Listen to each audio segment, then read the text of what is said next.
Let's become enlightened. I made a video called USA to Europe. Join NATO for mob-like protection, cultural colony concept. And I love the video. I love the comments I've been receiving because these people have so much more intelligence than I do on the topic. I love the insight. Specifically, I'm going to go ahead and focus on this one from our friend Fab French. Here's what he had to say. Quote, "What you say is a correct analogy. I won't blame especially the US for that. The communist Russia was doing the same thing in Eastern Europe.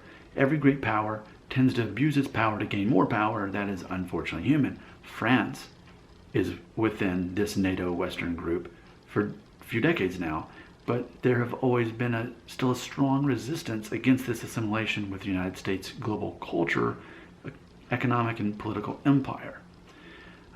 So he goes on to explain, and I remember this happening, how in the 2000s, where there was this American backlash against France because they didn't want to support the U.S. involvements in the Middle East after 9/11. They didn't want to be involved in it. And in hindsight, in 2019, and for the last couple of years here specifically, that's been my mindset. I am continuing to question why we are over in the Middle East if we're protecting our freedom, nearly, pushing 20 years after 9/11 attacks, when the people on the plane that ran into the plane were from Saudi Arabia. There's lots of questions there. And I had mentioned before, I question whether the U.S. military, if our troops are fighting for our freedom, I think that's dogma that we're fed. It's left over from World War II, and we're still believing it despite what happened in Vietnam. That this concept that we're fighting for our freedom instead of fighting for our country's politics that are way above our understanding of what's going on. That we think, oh yeah, murder is wrong. The 10 Commandments is right in there. Murder is wrong. Unless we're fighting for our freedom, then that's different. It's as if as long as America is involved in a war, it's immediately justified.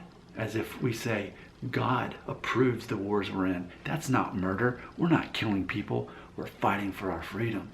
And I think France is able to say, you know what, America, that's not exactly how it works here.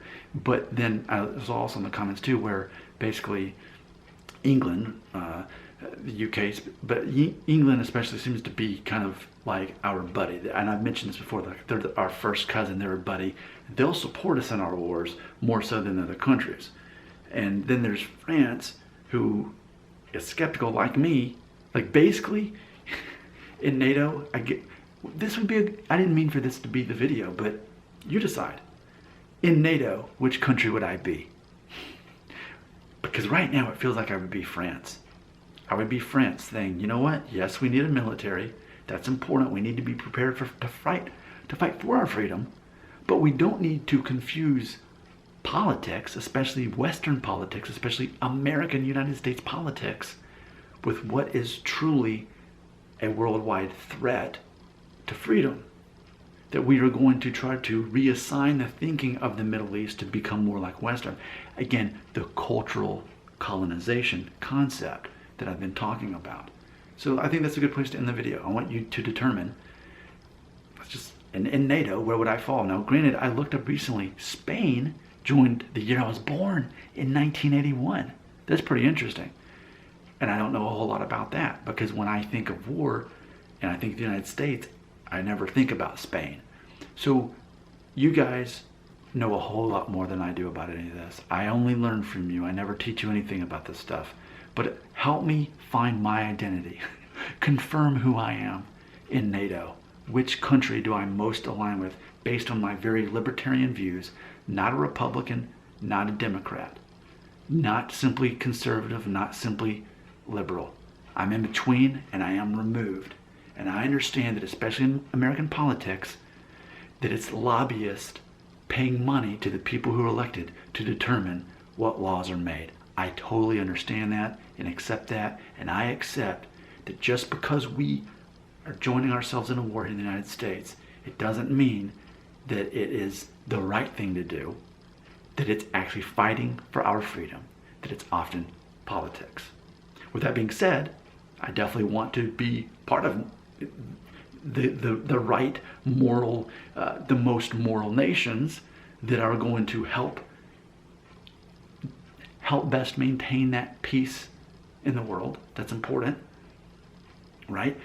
But not everybody in NATO feels the exact same way. Here's America, here's England. Let's go get the Middle East. And then there's France. They're like, hey, wait up. Let's think about this first, because actually. And then what about Spain? Spain's like, I'm just gonna stay here in the back. I'm good back here.